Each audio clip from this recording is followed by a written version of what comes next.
Hey everybody, Dr. T here. Today I'm going to be discussing something a little different. It's called post-traumatic growth, or PTG.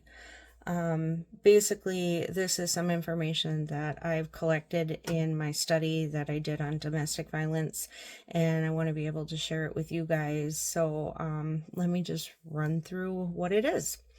So it says that trauma is a nightmare that comes while the victims are awake.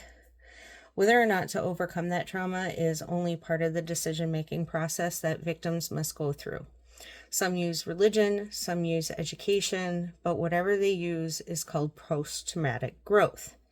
So PTG is the conversion a victim uses to become a survivor.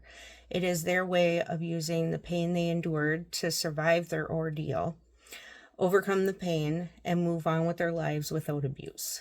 PTG is a theory that was developed by psychologists Richard Tedeschi and Lawrence Calhoun in the 1990s, and basically states that those who suffer trauma can transform that trauma into positive growth. There are 5 dimensions of PTG: personal strength, relating to others, appreciation of life, new possibilities, and spiritual change. The personal strength aspect has subcategories, including picturing oneself as a survivor instead of a victim, self-reliance, and vulnerability. Instead of picturing themselves as victims, they can create a strength within themselves to become survivors. Many individuals who utilize DV services are informed of the process by advocates and realize that the trauma that they suffered was not their fault and recovery is possible. Once the recovery stage begins, healing begins, and the strength within them starts to build, and the vulnerability will start to dissipate. Once the recovery stage begins, individuals can work towards relating to others. Being in a DV shelter, a victim will relate to others through group therapy sessions, shared feelings, and even the desire to help others that have been through the same trauma. This creates a value for life, wherein the victim will realize how important their life is and how important the life of others are, where it may not have been valued before due to their abuse.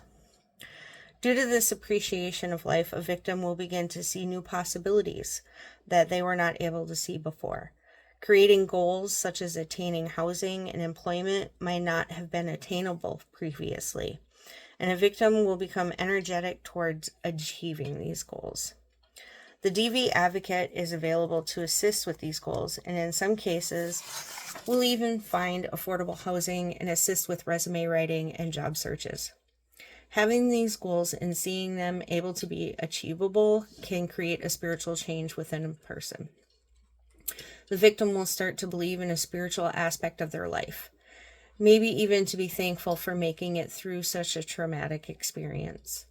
Not all individuals will attain spiritual experience, but most will be thankful for surviving. Intervention programs are just one of the ways that victims can find PTG to survive their trauma. But if those programs are not helpful, or victims do not have any of the personal or environmental factors for a positive PTG, the decision to return to the abuse may be inevitable. The personal factors include self-efficiency, emotional regulation, self-expression, confidence, radical self-acceptance, health, and past experience. The environmental factors include family, personal relationships, friends, colleagues, supervisors, teachers or guides, community, financial resources, and neighborhood.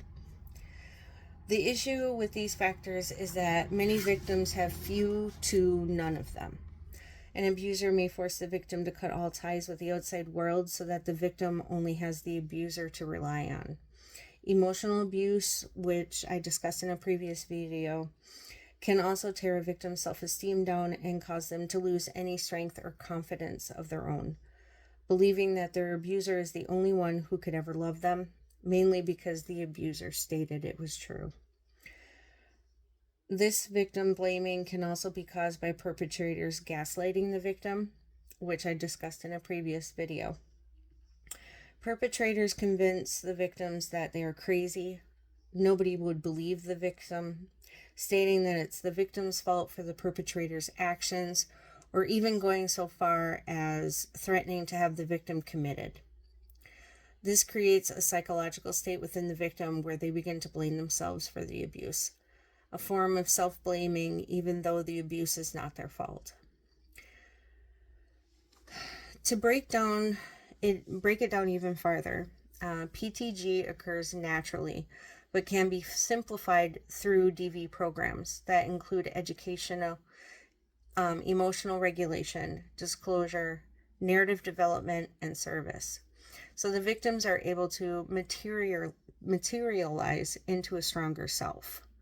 The goal of this education is not so much gaining information as learning about oneself. Their lives were disrupted by DV, and now they are frightened and anxious about what happens next. They are unsure of what steps to take, where to go, or even who to trust.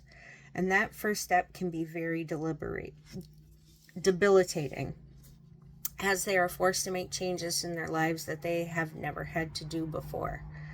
Victims will have to learn how to have compassion for themselves without self-blaming, and quit asking why this happened to them. They need to remember they are in control now and rethink the future they thought they would have and change it to a future they want to have.